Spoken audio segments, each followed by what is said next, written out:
there, sports entertainment fans. Good to see you guys again. I am so sorry that I did not post this week's Smackdown Synopsis until Monday. I don't know if you saw my note or not, but I had some bad hummus, and it put me in a sleeper hold for the weekend. I know that's a ridiculous sentence, uh, but here we are. It's the sentence I've got. um, so I've been sleeping. I have been in the bathroom a lot. I'm finally feeling better, so I wanted to hit you guys with the synopsis from Friday, June 2nd, before I forgot. And for some of these matches, it's too late. I already forgot. So let's get into it. SmackDown on the 2nd, light on matches. They devoted a half an hour, which is a quarter of the showtime, to Roman's 1,000 Days celebration. So there were really only 4 real matches. First match was the Brawling Brutes. That's Sheamus, Butch, who I love, and Ridge Holland against Austin Theory and Pretty Deadly, or Deadly Theory. So you guys know I have a sizable love for the Brutes and Sheamus. I think they're fun. I think they're athletic. I think the 3 of them all bring sort of different move sets and different physicality and athletic levels. So it's just fun to see them because it's not 3 of the same guy or even 2 of the same guy. That said, I have an almost equal love of Pretty Deadly. Um, I think they're fantastic. I think they're playing so well into their gimmick. I think they're funny. And I think the amount of effort that they're putting into their synchronization work is just really special. They have so many duo moves that they do that are just seamless in execution together. Um, I don't have so much love for Austin Theory. I guess that's kind of the point of Austin Theory, though. So, but that kind of brings the match for Pretty Deadly down a little bit. Even though they won, there were some special moments in there. Uh, my favorite is when I thought that they were actually going to pull off a triple beats of the Bowron. Um, they had the Brutes and Sheamus had Pretty Deadly and Austin Theory on the ropes. They started to execute and then they broke free. But yeah, that would have been sexy as hell. So good first match. Uh, I love a good tag team match. I love good characters in a tag team match. Yeah, so I really enjoyed that one. Second match was some guys from OC versus some guys from Hit Row. I only know that because the interwebs told me that. I really don't remember that match. That's how unmemorable it was to me. I didn't get any kind of story. Why do you guys have beef? Um, like, what's this all about? I didn't get any personality. It was, I believe it was a pretty short match, so that was yay.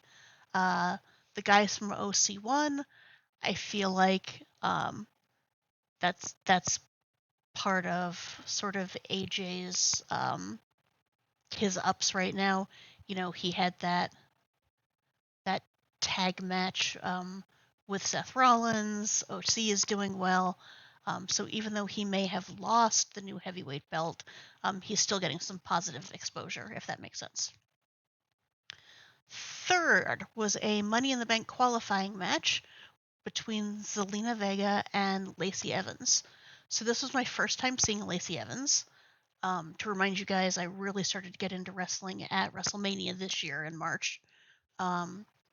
If Lacey Evans' gimmick is supposed to make me dislike her intently, then well played, madam. Because I disliked her intently. um, I'm not opposed to cheering for a heel in a match. I think there's absolutely matches where I want the heel to win. But she was just like a low budget female Sergeant Slaughter. Um, and borderline offensive, and I was just like, nope, not for me. Um, I don't know if she was pouring it on extra heavy. I don't know if that's kind of where she always shoots from. Did not like Lacey Evans at all, and not in a oh she's a good heel sort of a way, but in a I would rather not watch her wrestle sort of a way. Um, Not sure how Zelina's going to do in Money in the Bank. It feels like anything on a ladder um, is not geared for success for the vertically challenged. But I'm glad to see her do it. I was extra tickled to see that she's now wearing a holstered chancla, because you never know when you got to throw a shoe at some bitches. Uh, Fourth match. Montez Ford and LA Knight.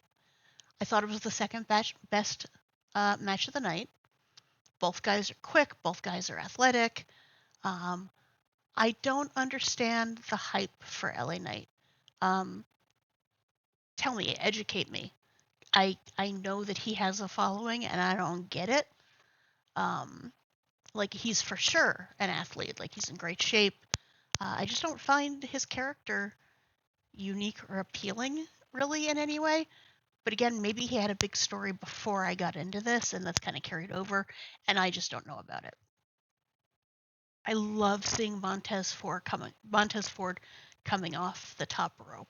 That guy gets air like nobody's business, and I love to watch him do it.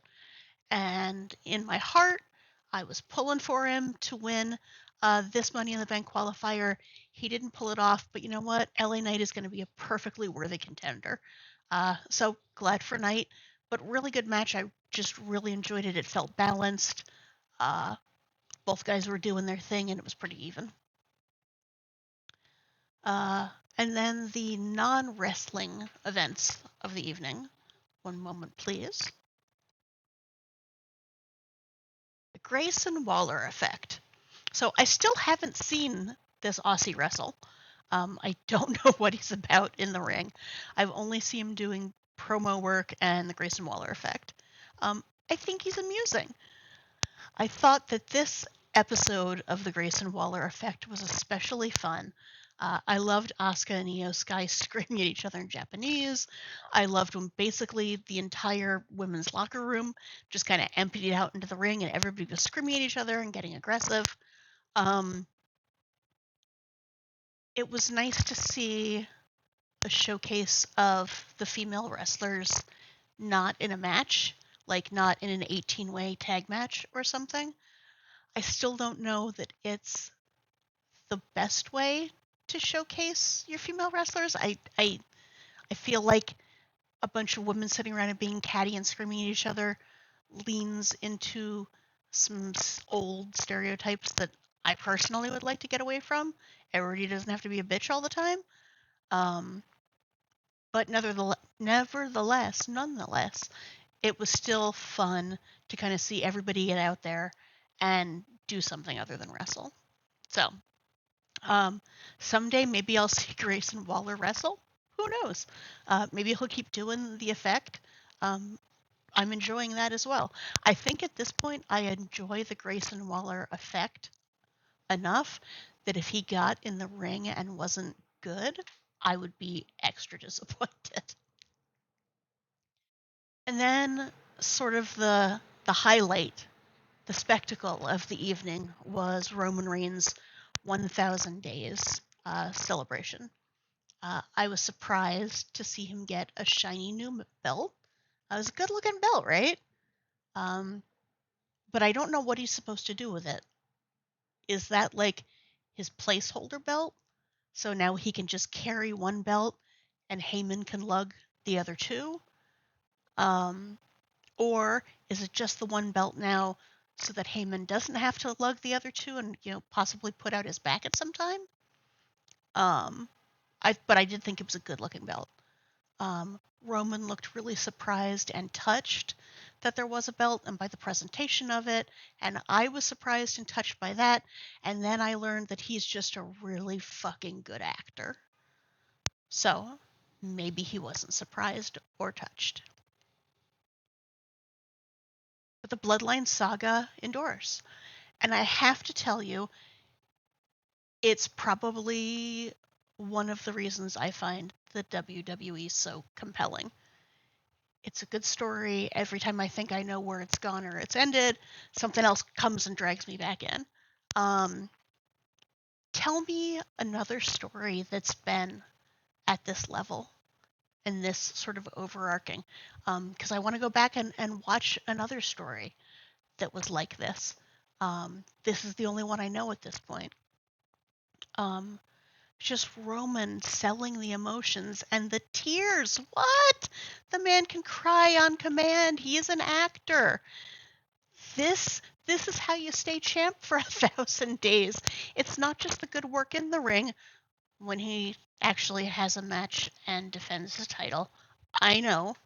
Um, but it's the acting, it's the mic work, it's everything.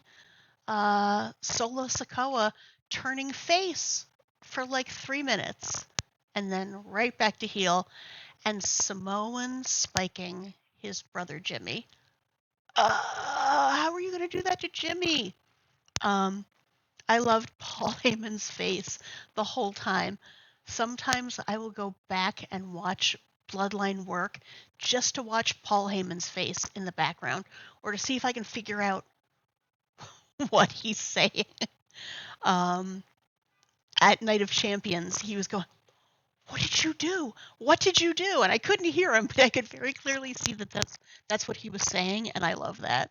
Um, he always knows where that camera is, man. He always manages to get himself centered in a shot, even though he's not in the ring.